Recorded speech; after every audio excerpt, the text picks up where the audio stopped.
Poker's legendary champions, next generation stars, and tireless ambassadors of the game, sharing their wisdom and guiding your journey to high achievement on the green felt. This is Chasing Poker Greatness with your host, Brad Wilson.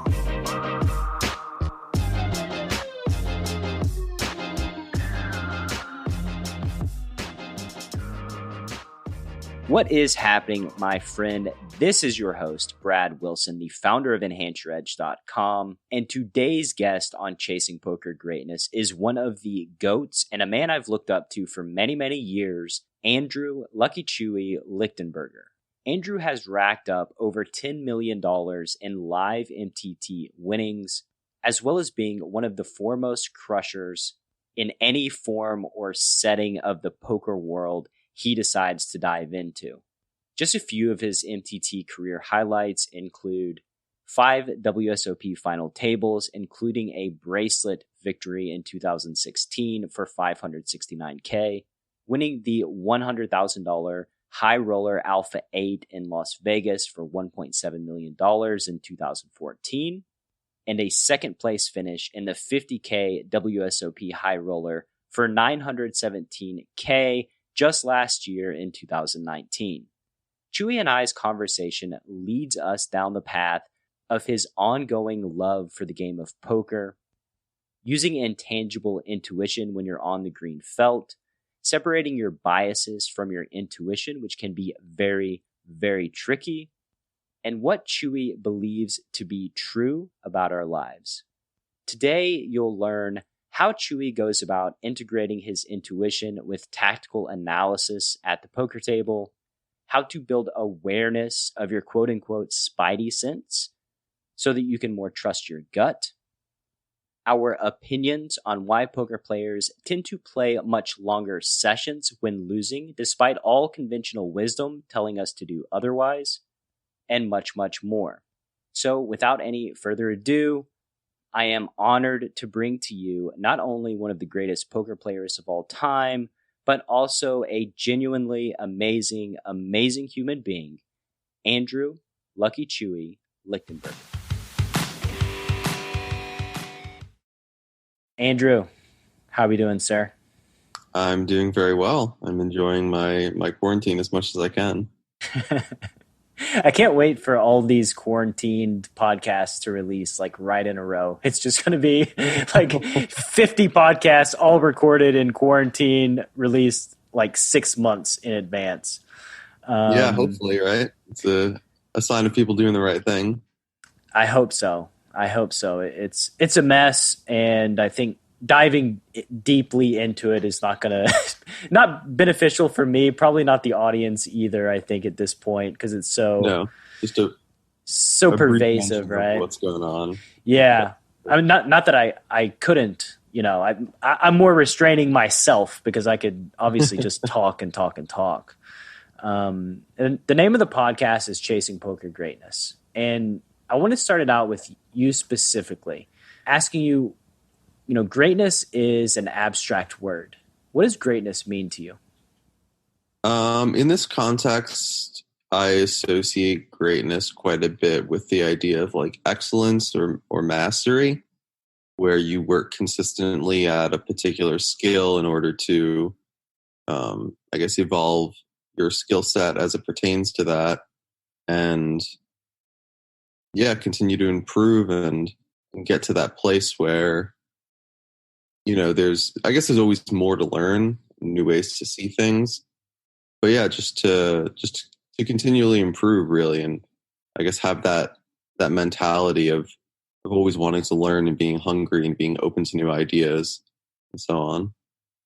As related to poker and you, what do you do on a regular basis to improve, to go about that quest for excellence? I mean, I watch a lot of poker. So like any like high roller streams out there, live at the bike type stuff. I still play quite a bit. Even if I'm not playing, I'm not watching like a stream, I'll just open tables on a site and just watch. So I'm pretty much always just looking to absorb data and kind of just see how people are approaching situations and Yeah, just always open to see what's going on. So it's a regular, even still after all this time, a regular immersion to poker. You just open tables and watch what's going on. Yeah. Yeah, pretty much. What are some things that you've learned, like recently, if you care to share, about just watching people play? Because I think it's a very underrated aspect of poker in that lots of people kind of fold their hand and then check out of reality and life and go on their phone or whatever it is. But just paying attention when you don't have anything invested. It's hard to pinpoint anything off the top of my head that I've learned recently from just watching. I guess I did see a hand the other day with a guy I play with, a couple hands actually, just like especially aggressive lines he took, where you can tell from playing with someone like that they're capable of such things. But I guess just seeing it firsthand and having any sort of doubt removed that they're willing to pull certain bluffs like that is helpful. And you're one of the people that I most respect when it comes to the intuitive or like the quote unquote feel nature of the game, which to me is an aspect of poker that's always been very near and dear to my heart specifically. And it gets a negative connotation, I think, or people use it as like a negative, which is like kind of silly to me. But I interviewed Katie Stone a few weeks back. She came on the pod and she gave a hand history where, she raised under the gun with kings, flat, flop was jack eight deuce, check. She gets led into, she raised the small blind, pretty quickly rips, right? And I asked her in the hand, like, how did you feel, right? Like we break it down technically. And then I asked her, like, snap judgment, how did you feel when they ripped? And she said, I felt horrible. Like, I felt totally horrible. And then she went on to say that she doesn't always trust this feeling. And what was interesting about this afterwards was we were talking on Twitter, and she sent me a picture because it was at a final table. So somebody took a picture of her in the moment when the dude ripped, and you can see the angst, like her whole. You can almost feel the angst in her body. She ended up calling. The guy had a set of eights, and she busted out.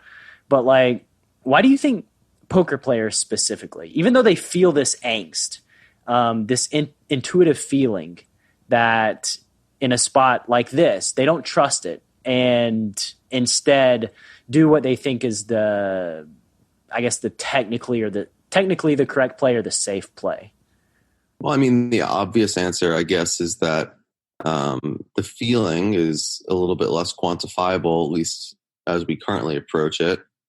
And the theoretical basis will never really lead you astray in the long term. So while there's room for manipulating the default play based on those more intangible variables, you do run the risk of making errors based on that. And that's something I've always struggled with as well. I wouldn't even prefer to use the term struggle, but it's something I've been challenged by, where sometimes I'm sure I've made like very, very poor decisions as a result of sort of acquainting myself with these more intangible aspects of the game. Nevertheless, I also believe that it's a part of it, and I guess I just seek to sort of find the right way to integrate it while not letting it run away with the show. Because I think they both they balance each other. How do you go about doing that? Well, when I'm playing, I'm always thinking first and foremost about the theory, and then I only let sort of the more intangible, field-based stuff come into play as it becomes relevant. So I'm not going there first, but sometimes it'll occur to me that like, oh, like something's off about this spot. Like I should check behind here where it's like a default bet, or I should make like this low frequency check raise, or I should stack this hand off or I shouldn't, so on. Yeah, I kind of just like, I let it come to me. I think that's, at least from my experience, the healthiest way to do it. I think if you're always trying to check in with it, it's like your gas tank's going to run dry pretty quick. because it's like, hey, you have 7-3 off in middle position. Like, try to just let this one go. Right. I think in her spot specifically, it's like, it's final table spot where giant swing in one direction. Or so it's like a very pivotal hand where the fortune of the tournament hinges sort of on this decision. Sure. I think, I guess I'll start by, so I've been hanging around Nick Howard this last week, and they're all about mass database analysis and quantifying, trying to the best of their ability to quantify everything. And also in poker, like, there is this intuitive nature, right?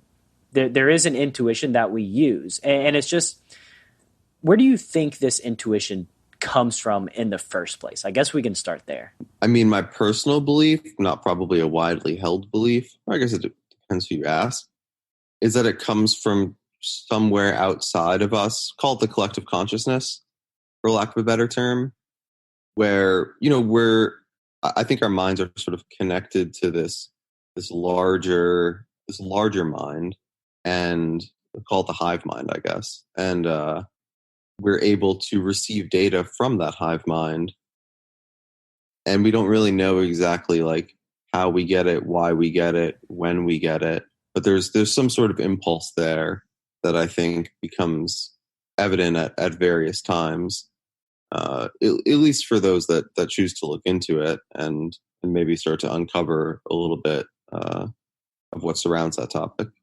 Why do you believe that? I guess it's just experiential experiences I've had, both playing poker and, even experiences not playing poker.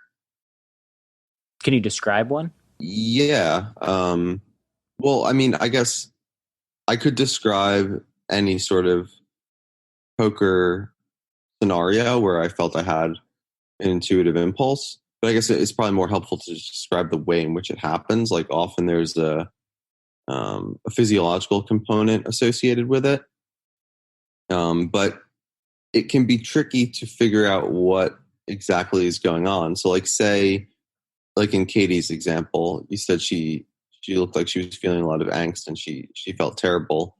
I've had that happen where I'm like, okay, I've concluded that this is outside the normal range of emotional experiences that accompany me playing a poker hand.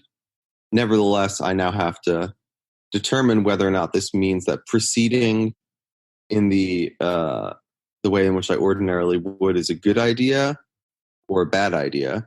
Because sometimes you might just have whatever bias towards proceeding in a sort of natural way, insofar as theory would dictate. If maybe the last couple times you were in that spot, you lost, and you have some sort of desire to deviate from that. And I think that's where a lot of what the Howards sort of recommend is very helpful. Where it's just like, hey, you might just be wrong. Right. It might not be an intuitive signal from your gut, as you say in your blog. It could just be an emotional response, an emotional bias based on a previous similar spot that caused you some sort of pain or suffering, where you're just avoiding it. You're making up a reason to avoid it emotionally. Yeah, I definitely think that happens. I think that happens to everyone to some degree. Maybe the best of the best are able to just completely block that out of their minds, and that's what makes them that. But yeah, I for sure think that everybody deals with that in some capacity.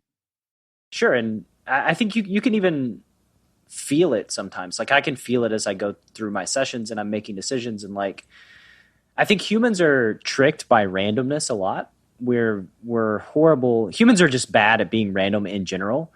And it manifests in poker where, like, say you've raised 5 hands in a row, right? Like you're raising. Then the 6th hand, you get a profitable spot where you should raise, or maybe it's like marginally profitable, and I pass it up because I've raised like 5 times in a row. I think this is like a bias manifesting in my play where it's like, I just don't feel like I should raise it now. But it's just based on pure feeling, right? There's no theoretical reason behind it. But like, I guess what I'm really trying to aim at is like differentiating these feelings, like navigating the awareness of a bias versus something that is actually real, like an actual intuitive response based on, the subconscious mind. Like how do you how do you even navigate these waters? How does someone gain the awareness to even go about navigating it? Because like with Nick Howard and their crew, it's almost as if just ignore the intuition, right? Like, yeah. I hate putting it in those terms, but really, and I think like for some people, at least towards the beginning of one's career, that's not necessarily the worst idea, because I do think that like you have to learn the theory if you want to be a successful poker player. So if you're trying to balance those two things up front, it might just not work. Nevertheless, I think like you kind of hit the nail on the head. Like you have to have the awareness of it first and foremost. And once you have the awareness of something that pertains to this idea, whatever that means to you, you can start to sort of sift through the feelings that you get whilst you're playing and see what those sort of mean to you and how they relate to what's going on, and look to form any sort of link based on patterns that emerge. How do you go about building this awareness in the first place? I mean, I guess like meditation type practices are helpful because you can get in touch with how you're feeling and what you're feeling. But I don't know. I guess it's probably different for everyone. So it's hard for me to say anything too assertively or definitively.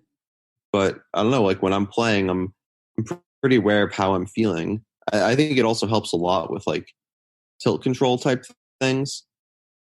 It's like sometimes, if you're just getting smashed, you can just acknowledge like, okay, I'm probably playing like my B game right now because I'm just not in the right state of mind. Whereas if you're the one doing the smashing, you're like, oh, okay, yeah, I'm playing like my A+ game. Like there's sort of, nothing holding me back right now. I'm not overthinking things. I'm just letting it flow. I think it's in some ways an extension of that. It's just like acknowledging how you're feeling, how your emotional state is fluctuating, what sort of impulses you're getting, etc. Right. So gaining awareness of awareness is the first step. Gaining awareness that there is awareness that is needed in these high emotional spots, and just even thinking about how you feel in any given moment and sifting through that, I think is very important for folks playing poker versus like just flying by the seat of your pants almost. Yeah, absolutely. You mentioned flow state, like you mentioned your A+ game, playing in a state of flow. And I know that this is something that's near and dear to your heart. How do you go about entering flow state more often in poker? I think it's one of those things where you can't so much try to do it. There's no like trying. It's either you're doing it or you're not. And I think a lot of that just comes from just sort of letting go. Like it sounds a little bit cliche, but I think that's usually what works for me. Yeah, and it can be different Letting go of different days. Sometimes it feels like, okay, I have to be like making decisions a little bit more quickly. And sometimes I feel like, oh, okay, I should probably slow down a little bit. I think it speaks a bit to like, I guess, honoring the way that you feel. I guess to sort of link the two things.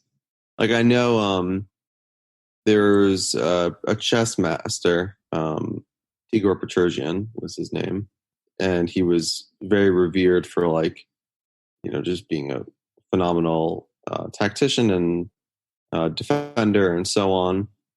And he had said that on the morning of big events, he would just like kind of meditate in his room before the game and try to figure out if he was going to play like a more aggressive opening or a more sort of like compact system where he would just sort of wait for his opponent. And I've never really heard any other chess masters speak in similar terms, but I thought that was pretty cool. And I guess in poker, there's ways to sort of take from that in a practical sort of strategic sense. But I think more generally, just the idea of just kind of figuring out where you're at on any given day is kind of helpful. And I think that I guess introspection lends itself towards the ability to find a flow state more easily. Is that from The Art of Learning by Josh Waitzkin? Yes.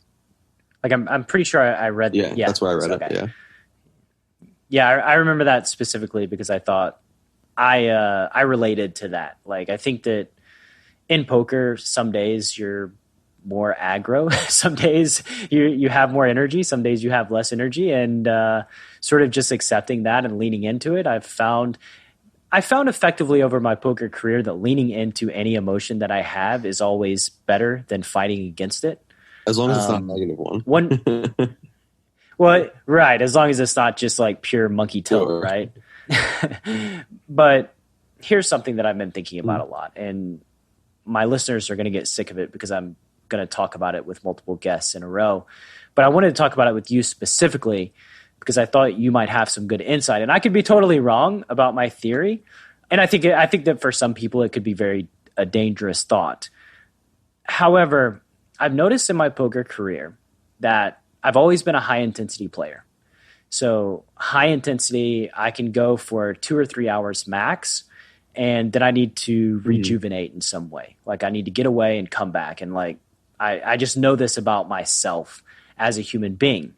However, if I lose like 3 or 4 buy-ins, like relatively in quick succession, I found over and over and over again that I'm able to play longer. I have more focus. I have more energy. And this goes against pretty much everything that I've ever read in any poker book as far as lengthening a session when you're losing. I've just found that for me personally, I do have extra energy. I do have extra focus. And it feels beneficial to lean into that versus fighting against it and feeling bad for playing longer when I get these extra bursts of energy. But I would love to know your thoughts on this specifically. It's a pattern that I've seen poker players fall into since the beginning of time. They play longer when they're losing over and over and over again, despite all logic, despite all logical thought and conventional wisdom. Yeah, it's really funny that you mentioned this actually, because I was just chatting with a friend last night, and he's like, "How you doing?" I'm like, "Oh, I'm on a bit of a downswing," and like, "How you doing?" He's like, "Oh, I'm kind of crushing lately." And we were talking about how we felt about everything going on in the world. And he has a bit of anxiety and I don't really. And I was thinking like, okay, this is just like 2 random data points. But then I was thinking like, while I'm in the middle of a session, I actually can relate to what you're talking about to some degree. And I was trying to figure out like, why does this exist? Like when things are going well, why do we want to like pull back and sort of rest on our laurels? And when things aren't, why do we want to push on and trudge forward? And I guess like some of it is perseverance and, just like probably some people exist who are like a lot more risk averse than you or I, where when they're winning, they want to keep playing. And, I'm sure we've both had our moments where, we don't have this, but, it does resonate with me. And the thing I concluded, just in a very brief sort of moment of pontification, is that we're so used to things just flipping. Like, we know in poker from having logged enough hours that nothing lasts forever. So if you're winning, eventually you're going to start losing. If you're losing, eventually you're going to start winning. And obviously we're all in it to win. So when we're winning, we know eventually the loss is coming. When we're losing, we know eventually the win is coming. So that's all I got as far as that goes. But it does seem possible that we just know eventually like the tides are going to turn. We're doing our best to deal with that reality. Prevent the inevitable shoe dropping where we get crushed and then just keep playing our way out until, the other foot drops and we start winning. I think that does make a lot of sense, just logically and emotionally. I thought about it too, that like, in a moment of high stress, I think that humans can gain some clarity where, you feel like you're aware, you're walking down the street and then somebody pushes you down. You have some sort of physical altercation. Like you're going to be more focused in that moment. You're going to have more energy. So when there's pushback against you, I think human nature might be to push back. And you gain energy based on maybe it's just a natural human response. I'm not sure, but I know that in saying this, I'm not advocating anybody to just play for 48 hours straight when they're losing and on tilt. But for the seasoned veterans out there that feel bad when they play longer and they're losing, I think it's not something you should feel bad for. I think you should lean into it and kind of be grateful for the extra energy. Yeah, I think a lot of that is true. It's really just how you approach those losing sessions while you're in the midst of it. And yeah, I mean, if you're tilting, like, of course it's not going to work. But if you're playing well, you're not letting the losses affect your decision making. Then yeah, I mean, by all means. Right. Again, it's having awareness as to whether you're tilting or whether you're using the energy in a positive way. Mm-hmm. Okay, so there's a quote from your blog that I want to read back to you and ask mm-hmm. your thoughts. You said, although I can only speak for myself, I feel that something which is somewhat pervasive amongst humans is that we like some degree of routine, but don't like when consistency turns to monotony. Mm-hmm. I've worked to combat this by employing routine in a way that's healthy, but allowing myself the freedom to sway from a rigid approach if it feels right. And to me, this, as a poker player, this obviously resonates very well, and I'm sure it resonates with tons of poker players where, you know, consistency turns to monotony. How do you go about this? Like, what has worked for you in altering your routine? Well, I probably lean more on the side of like not having much of a routine. I have like general things like, you know, when life is quote unquote normal, like, you know, I'll get up in the morning, I'll, you know, catch some sun, do some meditation, go to the gym, get some food, and then, you know, probably start playing on most days. But yeah, I guess the reason I wrote that is because I know that the unstructured nature of a professional poker player's life can lead to chaos. So like trying to employ sort of some pillars to live by is helpful. But nevertheless, I also know that when I try to adhere to that routine too rigidly, it just like loses its anything that made it valuable just like sort of lessens over time, it seems. Like after a certain amount of days of doing the same thing, I just want to do something different. I've noticed this, especially as it pertains to like my sleep schedule. If I'm going to sleep at like a consistent time for 2 or 3 weeks, it seems like almost inevitably there'll be one day when, for whatever reason, I'm just not tired. And I just like stay up all night and just completely ruin it. And I used to like kind of, you know, get down on myself because it's like, well, I was, you know, quote unquote doing so well. And now I've destroyed all my hard work. But I think it's just a natural impulse that I don't really fight anymore. I'm just like, okay, that's just the way that I deal with these things. And I would rather like, you know, mess it all up, so to speak, and start from scratch than continue on with it. And maybe that will change and maybe it won't. And maybe it's like a learned behavior and maybe it's just part of who I am. I don't really know.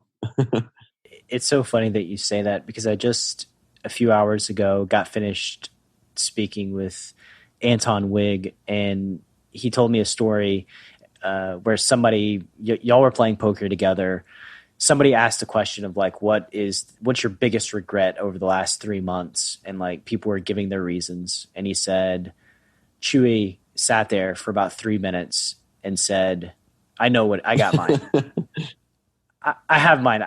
I stayed up really late. I stayed up really late and slept till 3 p.m.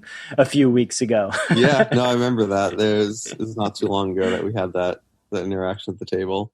I mean, it feels really stupid when you do it because then, like, okay, you wake up and, like, you know, obviously you're not going to sleep at the time you were a couple days ago on that day because you woke up at 3 and you missed a lot of the sun, and it is what it is. It is what it is.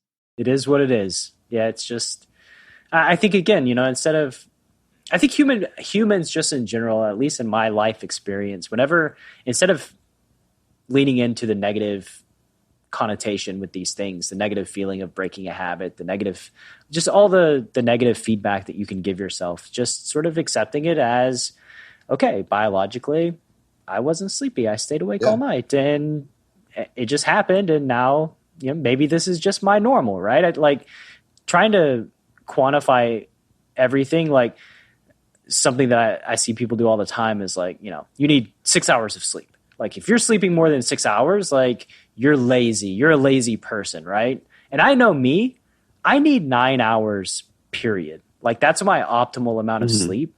And if people take to heart this feedback, this heuristic of like, oh, if I sleep more than 6 hours, I'm lazy, and yet they feel miserable and are operating as at a lower level, this is just bad, right? Sure. Like, it's interesting thinking about it and hearing the reflection in this conversation, because I do, try to hold myself accountable for the behaviors that I have and the lifestyle I live. But nevertheless, like you really never do know quite what is to come. And, maybe that happens and then you catch a really good game and you're, prepared to be up late the next day. Like there are unforeseen benefits that come with this. And I think, living a lifestyle that doesn't really have scheduling built into it, outside of podcasting, is you have to kind of be open to whatever comes your way and just, allow it to be what it is. Isn't it interesting that we can go back in our lives on some of the moments where we suffered the most, look back on them as something that we needed in that moment that is beneficial to us in the future, and yet still suffer in the moment, like when Definitely. Life throws us a curveball, right? Yeah, it is interesting that things can work that way, but I guess it's great that they can, because I don't know, it's like transmutation almost. Tell me what you mean. Dive further into that. Just that you reframe the way that something feels or how you relate to it as time goes on. And I think like especially this is true with like I've noticed this where say you're at the height of an upswing and then you start losing a bit and it feels so unusual because it's contrasted to what you've been experiencing. Say you lose a couple buy-ins, the next day you lose a few more, and the next day you lose a few more. And it's like you start to almost become numb to the losing, because now that's like kind of your new normal in some sense. And something that was previously like so jarring because of the contrast is now exacerbated in terms of the practical effect that it has on your bankroll, and just like the amount of losing is more so, but it actually feels less so. I just think that's a really interesting way that experiences sort of work in tandem with emotions and the timeline they exist on. Yeah, it's funny that you say that, because I have to always notice when my brain is lying to me, or like have to be introspective when I have these thoughts. But when I'm on an upswing, there's common thoughts that come to me. And number one, when I talk to guys, I talk to guys and they're on an upswing, and I hear the feedback from what they're saying, and it makes me recognize when I'm believing a story in my own mind. And one of the stories that I always hear and that I'm always telling myself on an upswing is, I'm not even getting that lucky. Like I'm not even running that good, right? Like I can't even really imagine losing losing in the next month. Like, but it's weird how the brain just tricks us over and over and over. Yeah, and again. I think that's the reason that like intuition gets a bad rap, is because most people aren't being realistic enough with themselves. Save for the people that just don't believe in the idea of it. But most people just aren't being honest enough to like parse through the data, because a lot of it is, it's fairly subtle. It's not like a very overt thing. It is. And Tell me, do you have any stories about when you went with your intuition completely against poker theory and, well, whatever the results were? Yes, definitely many of those. I had one that comes to mind in particular, and to not to discount what I just said, because the results were in my favor here, and you never know how things pan out, but it probably does reinforce this sort of I guess ability to follow through on stuff like this. But it wasn't even a very major spot, and there's probably some theoretical argument to approach a situation like this, but it was a super high roller or high roller. Someone had opened under the gun, probably were 7 or 8 handed, and I was in low jack seat, probably, maybe hijack. I can't exactly recall. And opener had 16 or 17 blinds, and I had queen jack suited.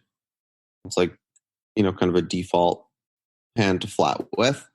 But something about the moment, and there was a waitress near who was talking, and kind of the whole situation was just too overwhelming. And I just felt for whatever reason, this was not the hand to play. And it's just not theoretically justified. There's no reason that, and I've dealt with people, talking, and, poker rooms can be loud, and there was no concrete evidence to justify folding this hand pre-flop. But nevertheless, I did, and who knows what would have happened. Just impossible to really say. But that's just what comes to mind. So, not even a conclusion to the hand. Did it even go to a flop? I don't think so. I think everyone just folded to the open. So you can't even get any quantifiable feedback as to what was going on. Yo, Coach Brad here, and I have a very simple question. How would you like an opportunity to join Nick Howard's crew at Poker Detox? This is a chance for you to have world-class coaching and hop on the fast track to destroying online cash and MTTs without risking your own money or enduring years of pain trying to figure things out on your own. I recently had the good fortune to go behind the scenes with Nick and his detox crew to experience for myself their training methods, and quite frankly, I was blown away and have never seen anything like it. The Poker Detox system is both powerful enough to supercharge your game and simple enough to implement hand after hand. In the last year, they have verifiably fast-tracked multiple players from 50 no limit all the way up through 1K no limit, and on average, their players are winning 8 big blinds per 100 on non-app sites across all stakes, with the majority of volume being played at 200 through 500 no limit. However, this opportunity is not for wannabes or lazy bums. This is for folks who are obsessed and want to do the work so that they can reach their full potential as poker players. To qualify, you must be able to provide a break-even or winning graph in cash games or MTTs over the last 3 to 6 months and be willing to play full-time. To take the next step, all you have to do is send me that graph via email, brad@enhanceyouredge.com, or send a direct message to @enhanceyouredge on Twitter, and I'll personally guide you through the next step in the process. Once again, that email is brad@enhanceyouredge.com, and the Twitter handle is @enhanceyouredge. Thank you for your time. I'd love to hear from you soon. And now, back to the show. I want to talk to you about energy, because I know that you're a big proponent of energy, right? And I think that, again, going back to your blog, something you wrote about, the electromagnetic brain, auras, sensing things from our fellow human beings in a live setting is something that I've always trusted as a poker player, because, and again, there could be bias, there could be distortion. It feels right. in the moment it feels right, even though maybe it's not quantifiable. What are your thoughts just in general on energy at the poker table? I mean, I definitely think, yeah, like you can sort of get a sense for how other people feel, particularly as hands develop. And on future streets, like people who aren't composed tend to show it more as the pot grows in size and the decisions have more relevance. So I think there's just like sort of the nature of you're sitting in close proximity to somebody, and their behavior may give it away. Call it a tell, or just general behavior that shows through in the way that people are acting. But I do think there are definitely more subtle things going on where, particularly as it pertains to like significant others, like you can get a pretty good sense of how someone that you're very close to is feeling without them voicing any sort of concern or elation or any sort of emotion along the spectrum. And I think like, that same ability is not lost at the poker table. It's just experienced in a slightly different way. And I think a lot of it has to do with like sort of just matching someone's call it a frequency or like their level of consciousness, and just sort of being on the same wavelength as them. I think there's a lot to be said for just sort of determining where they're at, either in their mind, what they're thinking, or just like where they're at in their range, like trying to deduce, based on their actions, if they're towards the top or towards the bottom. I guess saying based on their actions is sort of disingenuous in this sense, but yeah, just sort of how they're approaching the situation. I would say it'd be, I think, selling you short to think that you don't afterwards, after having awareness of these spots where your gut, your intuition tells you to go one way, one direction or the other. I assume you do, after the fact, reflect and try to break down or quantify maybe what was going on, especially if you get some data, right? Yeah. This is an active practice. Yeah, I think it's pretty important to always be open to like, hey, maybe you made the wrong decision. I think without that, none of us probably would ever have gotten better at poker in the first place. Like you have to always be open to honest self-examination, and yeah, just the possibility that you made the wrong choice and have been making the wrong choice and will continue to unless you self-correct. Yes, this is definitely a commonality. That one of the commonalities I found among poker players is this almost obsessive introspection, question asking, picking apart every single thought, every single decision as to why did I do this? Is this right? Is this correct? And it's a trap that I find less experienced poker players falling into. They believe they do something with 100% certainty when there's just no chance that degree of certainty is obtainable. And by not questioning, by not having introspection, they fail to grow and improve over time. Yes, definitely. And I think it's interesting how this sort of same idea manifests itself in the real world, where a lot of times people will assert such certainty about various real world events or circumstances. And I'm always just like, I don't know. I mean, maybe, but sometimes it makes me think like, am I just not seeing something? But then more than likely, it's just no, like I'm just used to the nature of probabilities and uncertainty towards, realistic outcomes. And a lot of people aren't. They just like latch on to whatever, sort of acquiesces their biases or their emotions, probably more often than not. Yeah. Generally a story that they choose to believe. What is true? What do you believe is true? We exist. I can say that with certainty. And there's more to life than what we see. And everything's a miracle. Oh, wow. Expand on the last one a little, because that's a big one. I guess I think, either everything's a miracle or nothing is. Like, I think it is binary in that sense. I don't think there's any in between there. And I just prefer to see that everything's a miracle, even if it doesn't really make sense while it's happening. So would you say that the universe is benevolent?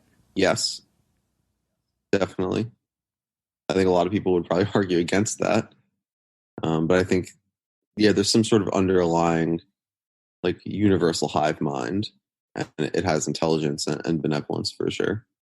Yeah, I think about this a lot as far as, like, is the universe neutral? Is the universe benevolent? And benevolence always strikes me as more true. I never know if I can trust my human brain and my own biases, but just the fact that life exists, the fact that we're here feels benevolent versus the alternative of no life, no existence, no nothing. Yeah, for sure. And I mean, it makes sense that it would feel better to be here than not, given that we are. But yeah, it's interesting. I think even if it was neutral and indifferent, I would say that's still more benevolent than it is malicious if you were to sort of graph it or whatever, or compare the two. Yes. Definitely don't think it's malevolent. I don't know. Some people do that. These are questions. Oh yeah, you think so? They think that the world is just against the universe is against them. I mean, I guess it makes sense. I hope that number of individuals shrinks over time, but I guess they're free to choose to believe whatever appeases them. But yeah, I definitely think there are some people like that. Yeah. Even in Buddhism, like, one of the core tenets is, like, life is suffering, and I like a lot of Buddhist ideas, but I don't really get that one. Yeah. So through the ego, the ego is the cause of all suffering, right? This is Eckhart Tolle, although that may originally be more spiritual Buddhist beliefs. What do you think of that? Like, as far as the ego, how we perceive the world, the stories we tell ourselves. I think that makes sense. Like, it just sort of speaks to the importance of not deluding yourself into believing things that will negatively impact you.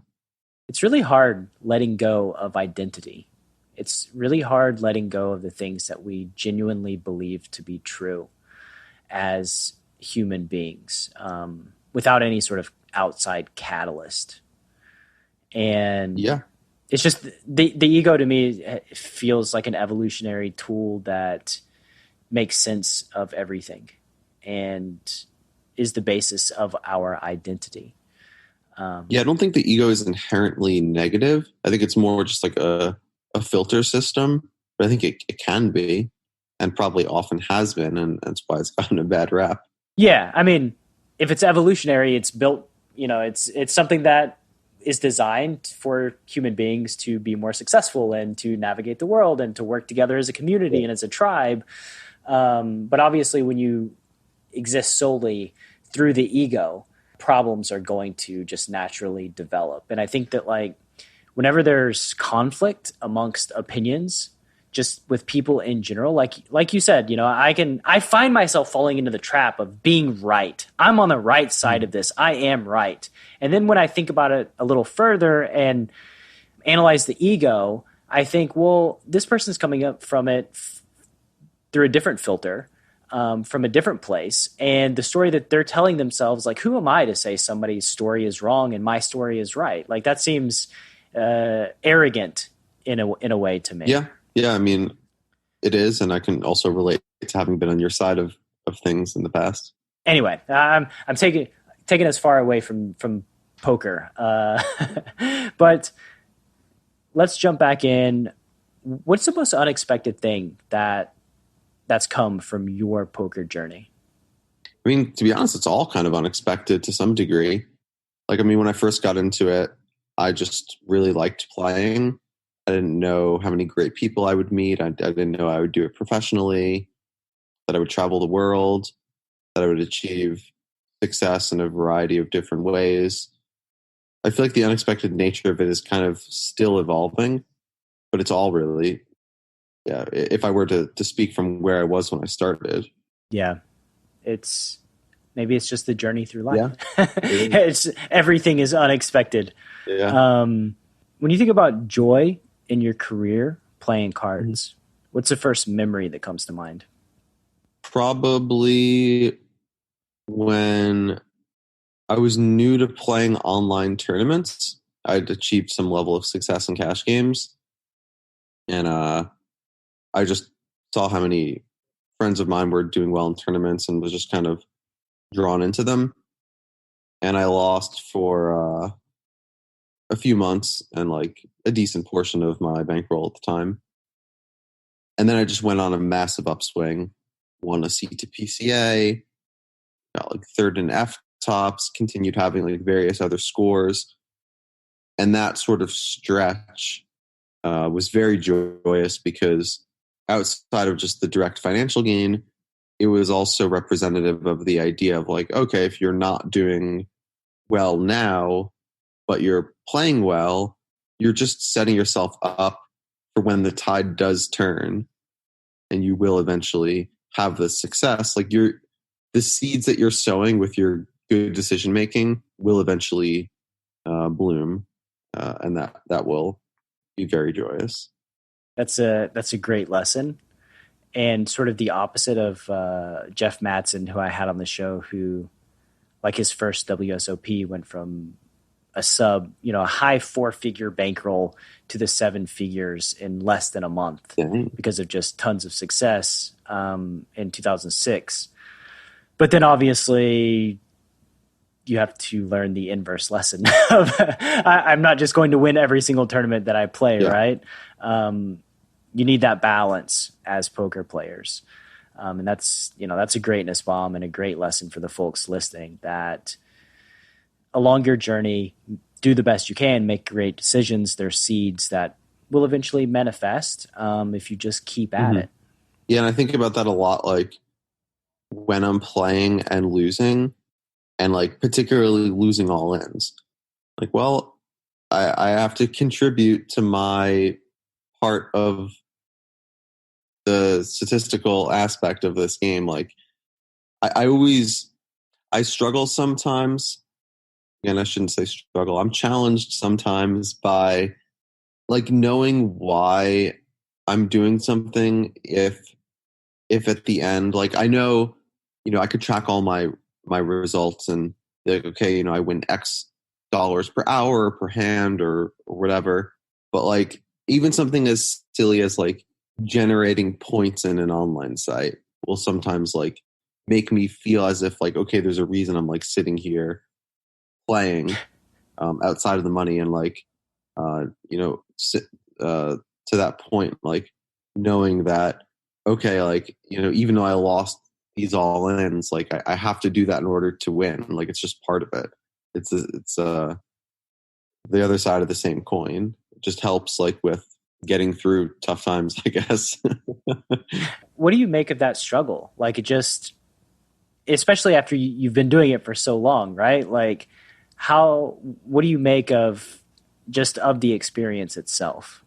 I think it just tests you to continue to persevere and like develop more mental fortitude and just be more prepared for the inevitable variance that lies ahead. Yeah. You have a great lens in which to view the game that I think is, like I mentioned earlier about when you're stuck buy-ins and you have energy and, you can go on tilt. Like just looking at things through a different lens can offer a new perspective that sort of unlocks current and future gains and keeps you in the race.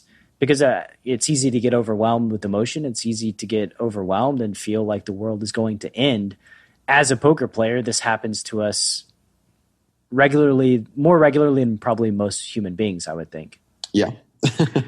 So the opposite. When you think about pain in your career, what's the first memory that comes to mind?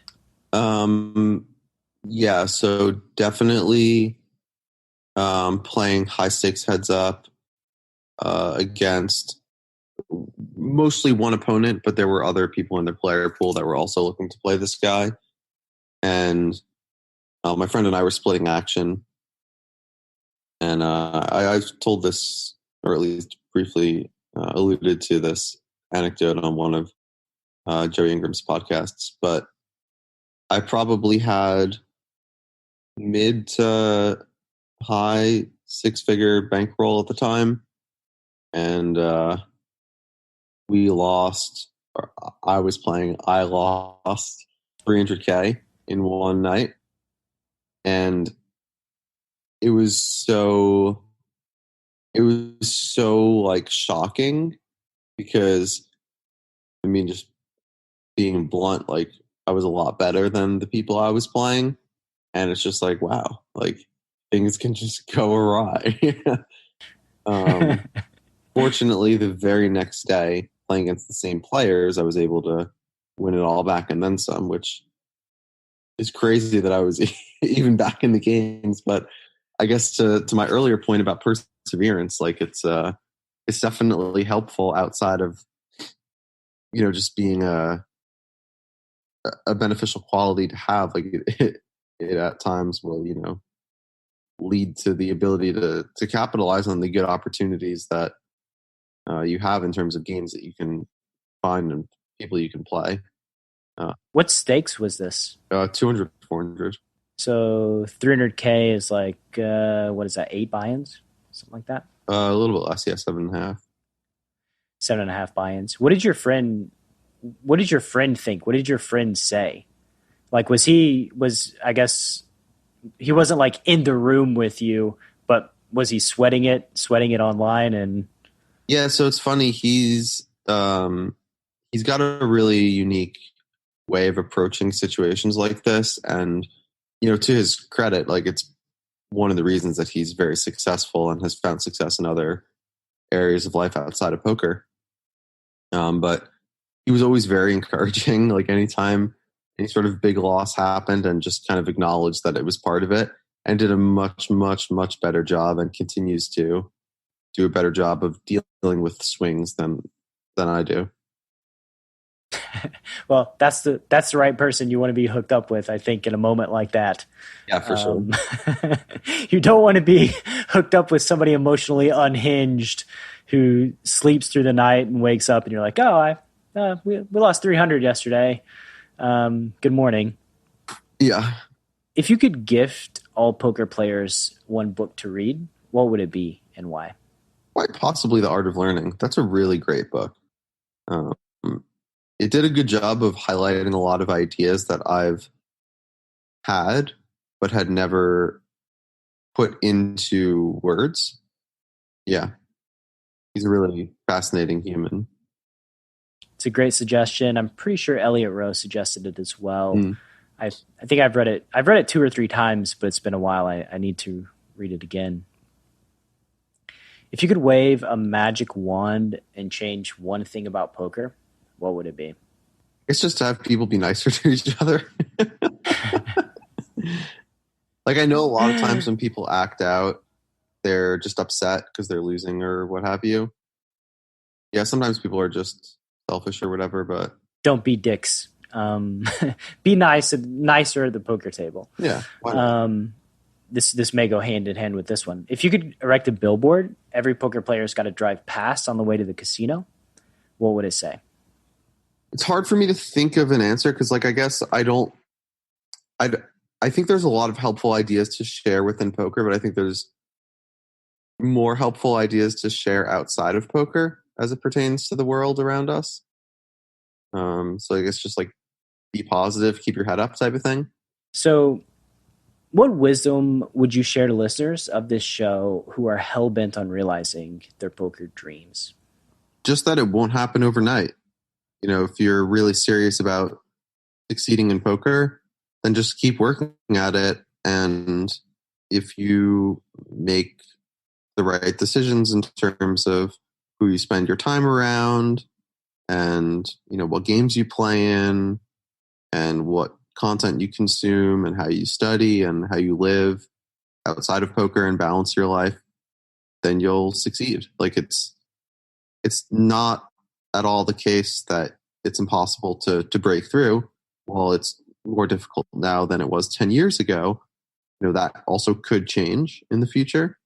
But nevertheless, it's it's very doable. It just requires a lot of hard work. Not even so much hard work, but consistent work. It doesn't have to be hard. It just has to be consistent. And consistent in a way that moves the needle is important too. Like you hit the nail. You hit some great points as far as who are you consuming content from? Who are the people in your inner circle giving you feedback? All of these things matter. Like you need great reps in order to improve over time as a poker player. But there's definitely, there's obviously cases of people coming up in the poker world in the last 3 or 4 years who are 22, 23-year-old phenoms that are successful. And even on a lesser scale, guys that make a living that have come into the game in the last couple of years. So like saying, I hear, try to become a professional poker player. It's too hard. And I've been guilty of this as well, saying like, no, it's too hard. And I do wonder if when I say this is a way of protecting my own ego, in that thinking that poker, I figured it out, therefore it makes me special. Therefore, other people aren't going to be capable of figuring it out. And in some way, maybe I'm threatened. But I know that there's just so much evidence that you can do it. You can make it as a poker player in this day and age if you put in the work and do the things you're supposed to do and plant those seeds of growth, Yeah, there could be an element of that, of like protecting your own ego or whatever. But because you're acknowledging it, I think it's probably less likely that that's actually a part of it. I mean, I think, practically speaking, some people actually shouldn't because they don't have the right set of skills or they don't really love it and they're just in it for the money. Like, I think you really have to love to play because like here I am, how many years into my career? Like, I don't know, almost 15 years. I'm still just like watching random games play out. I mean, there's really deep love for the game and the process and the experience that it entails. And not that everyone has to go to such extremes, but yeah, I think there's, some foundational things that have to be in place before somebody is able to do this consistently for a long period of time. 100%. The perspective I think that I'm coming from is I've been playing for 16 years as well. And there's a spectrum of my beliefs and who I have been as a human being. And I think that historically speaking, early on in my mid-20s or late 20s, it was an ego protection type of thing where maybe I did interact with people who could have made it in poker, but because of my ego at the time, I wasn't able to recognize the drive, the obsession to do what it takes to succeed in poker in other people. And that could have limited other folks. You know what I mean? Mm-hmm. That makes sense. What's your current big goal as related to poker? A big poker goal? I don't really know that I have any, to be honest. I've never really been one to cling too tightly to goals. I've felt for some time now that like process-oriented approaches are more beneficial in terms of, just practical ways to go about any given day and any decision as it pertains to like, things that you would like to achieve. But I guess insofar as things I would like to achieve, I don't have like specific goals. I mean, sure, yeah, I'd like to win some more bracelets and, bunch of tournament success and, hold all the lobbies and so on. But some of it's not super realistic because I just like am not focused on certain things. But just like to continue to be successful, I guess, and continue to improve is probably just my biggest goal. And the process is just keep planting those seeds, just keep making good decisions, and eventually all the other stuff works itself out just by nature of the process. 100%. Do you have any projects you're working on right now that are near and dear to your heart? Yes, I'm partnered in a tech company in India that created an online poker site. So we actually have software, and we've had it for some time now. And I obviously love poker, and I wouldn't mind, seeing this succeed. Of course, logistically, it's tricky because, I see what Phil has gone through with Run It Once, and I would be lying if I said I envy what it seems like he's had to deal with, with back end endeavors. Nevertheless, India is a different market, and I love the people that I work with over there. I trust them a lot. So, yeah, that could be cool to see it turn into something at some point. That's fun to tell. What's the name of it? Can you tell me about it? Because I actually don't know. Poker Tempo is the name. We don't actually have an active player pool yet. There's just been a lot of work done on the front end and the back end of the software for a period of time. But yeah, people can punch it in, download it, and there's an AI that was created to just sit with people when they sit at Play Money. So if anybody wanted to like test it out or whatever, and yeah, it's cool. It's pretty good software, and yeah, it would be neat to just like be on the other side of things. Like I've played so much poker and I've operated no poker, so it would just be an interesting experience to sort of have such a good understanding of what the customers go through as players and what they want and what they need and so on. And I think that's absolutely necessary, and something that's typically missing from a lot of the existing platforms are executive in suits that make decisions without having gone through the emotions and the experience of actually being a poker player. I hate beating a dead horse, but I always go on these rants about sites that minimize the pros and take away more of the aspirational journey of poker, and go back to like Full Tilt, where it was, the tagline is play with the pros, right? It was obviously ran by pros, obviously went horribly awry at Black Friday. However, there was something to the way they positioned themselves, the way they marketed themselves, that was appealing to a major audience. And so, minimizing the pros or trying to reduce as many pros as you possibly can is just horrific, in my opinion. Yeah, a few bad eggs shouldn't ruin it for everyone. Like, there's some bad people. Does that mean all humans are bad? No, of course not. Do you have any innovative ideas in the online poker space that you'd like to see implemented, or that maybe you can implement with your software? I've thought a lot about this, of like how to grow the game through whether it's viewership and broadcasts or different game types or anything like that. I think honestly, like the biggest hurdle that we currently have to, sort of rebuilding the poker economy and making it look something like it was 10 years ago is just the legislation. Like those barriers that are in place that prevent people from fluidly exchanging money across various borders is almost insurmountable if things are to ever look like they were before. I don't really know that. Certainly some efforts can be made. And I think parties doing a great job running live events and building their brand and, propping it up to make it look something like it once did. Granted the entire ecosystem is different now. But nevertheless, I think, just until legislation changes, it's going to be hard to to overcome that. So I only had a couple more questions, but now I have a couple more questions on what you just said. Firstly, do you think it's even possible or feasible that poker could return in the way that it once was?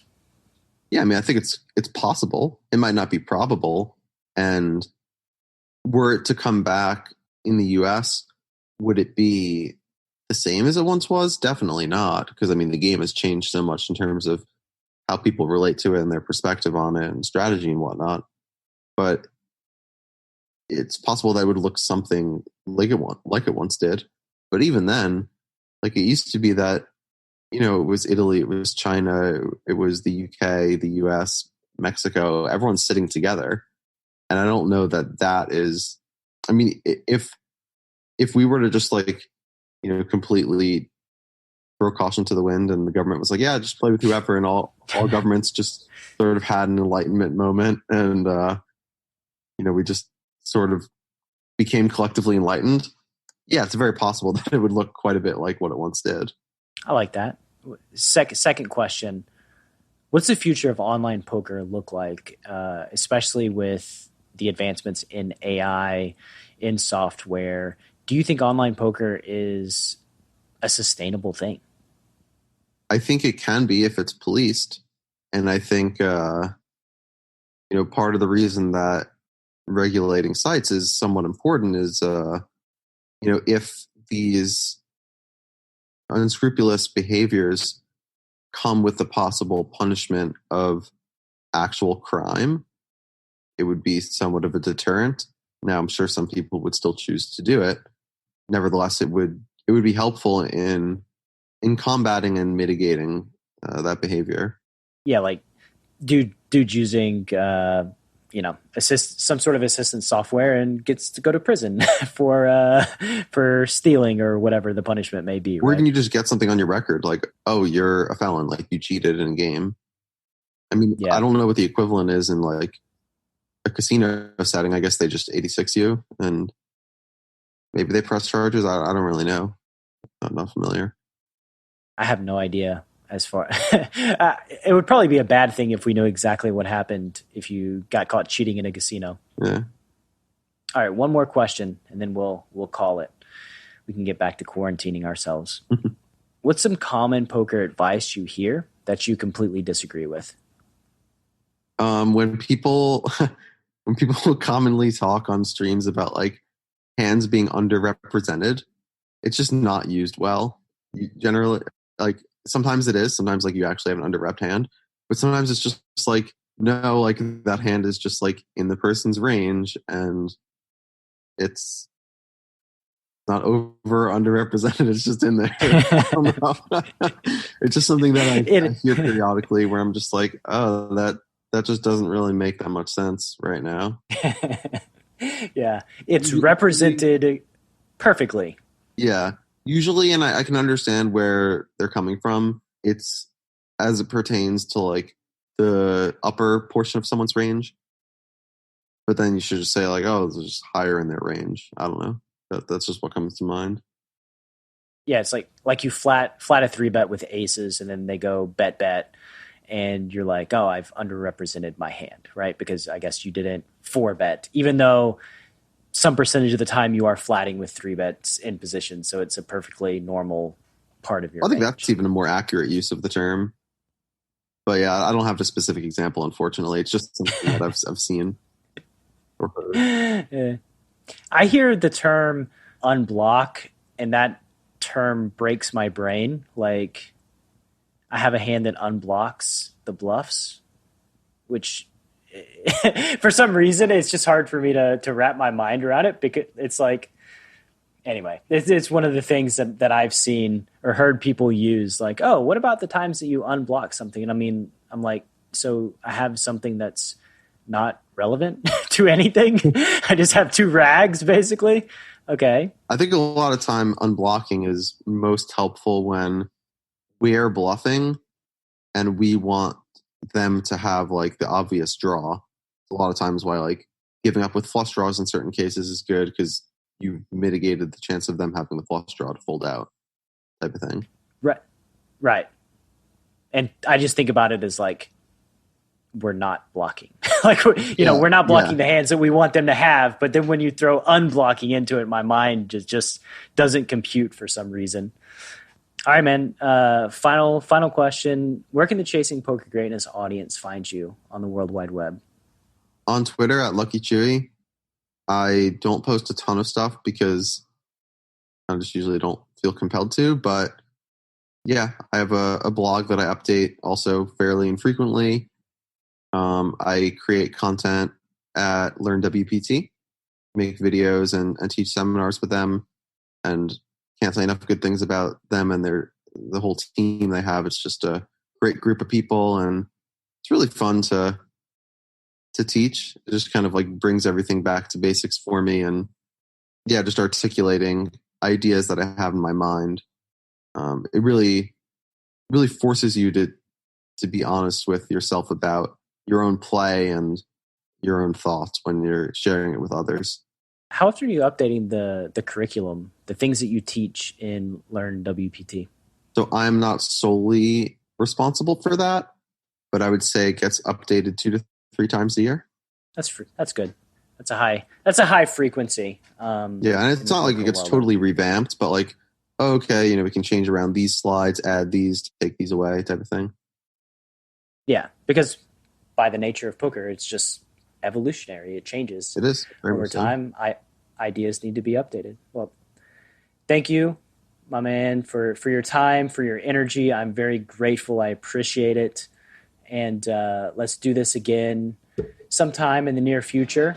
I'm grateful for you having me. Thank you very much. Thank you so much for listening to this episode of Chasing Poker Greatness. If you have yet to subscribe to the show, please take a second to do so on Apple Podcasts or wherever your favorite place to listen to podcasts may be. For more content from me, Coach Brad, please visit our YouTube channel at youtube.com/enhanceyouredge, and I'll see you next time.